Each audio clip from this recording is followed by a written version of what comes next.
Yeah, I'm Richard Seale, Foursquare Distillery. I look after all the distilling and maturing of all the spirits.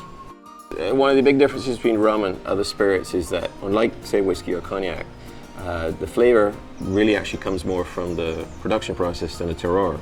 We all do things slightly different ways. We all ferment differently, we all distill differently and age differently. And that's really where the differences of flavors come from. We didn't go through the modernization phase that some of the bigger territories went through, so we came to column stills very late. So as a result of coming to column stills very late, we never abandoned the flavor input from the pot stills. So today we make rums as a blend of column and pot. And it's interesting because we basically can make a better rum from a blend of column and pot than if we had either still alone. Without the column still, we just couldn't get as balanced a spirit, and without the pot still, we just couldn't get the depth of flavor.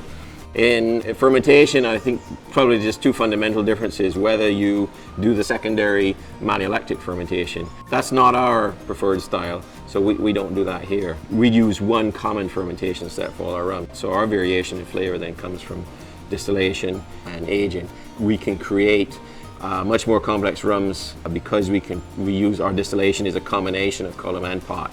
So that's one of our fundamental differences between rums from Barbados or rums from Foursquare and, say, other territories that only have a column still. One of the important differences with rum versus our European spirits is the fact that in the Caribbean, in our warm climate, aging goes much faster.